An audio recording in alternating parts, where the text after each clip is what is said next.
Hello class. Today I will be explaining projectile motion. So projectile motion is actually a motion that is in a parabolic format, just like you throw a stone. Here you have your angle of projection, which is theta. When you throw a stone, it flies like this and it drops. An example of projectile motion is like the pattern in which an aircraft flies. When it takes off from this point, it goes and it has a maximum height here, then it lands. A parabolic form of motion is called a projectile motion. So what is to note is this is the vertical distance, which is called the height of travel. Do you understand?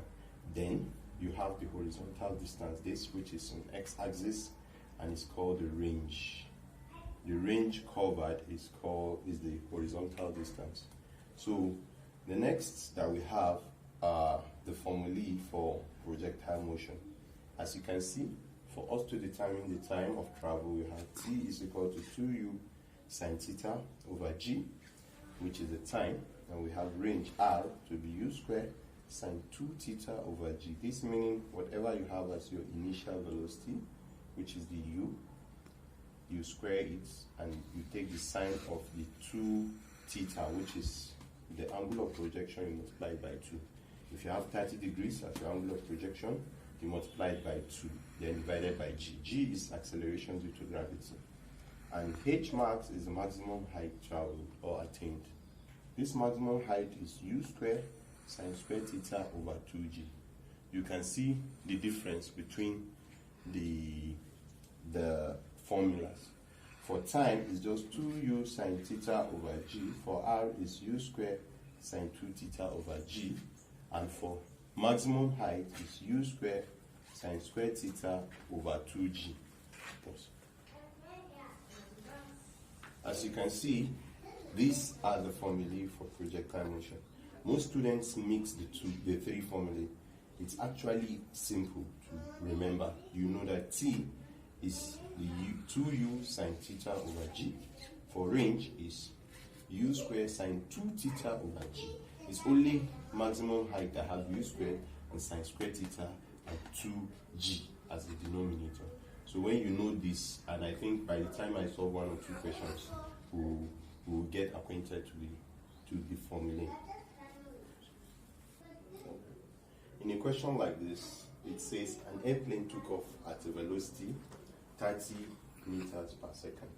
So we are asked to calculate the time of travel if its angle of projection is 30 degrees, given that g, which is acceleration due to gravity, is 10 meters per second squared. So the question now is asking us to calculate the time of travel. So from our formulae, we know that time has a formula of t is equal to 2u sine theta all over g. So we have our u, we have our theta, we have our g. All we need to do is to substitute the values that we have into the formula.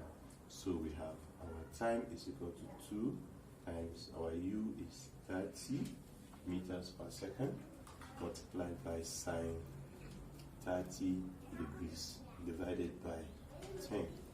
So this is the formula. When we have this, 2 times 30 is 60 multiplied by sine 30 degree, you punch it on your calculator, you have 0.5 divided by 10, which your final answer is going to give you 3 seconds. You all punch this in a calculator and you confirm the answer. This is actually, you can see this is simple because you have the question looking like this. This is a simple question that is not ambiguous. There is nothing tricky about it. It's just straightforward. You just substitute your values. It says an airplane took off at a velocity of this.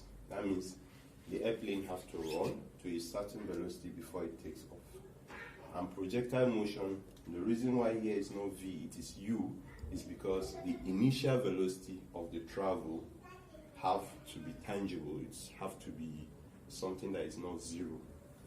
Have to be an entity. If it is 0 from here, everything will become 0. T is just going to be 2 times 0 and everything will become 0. So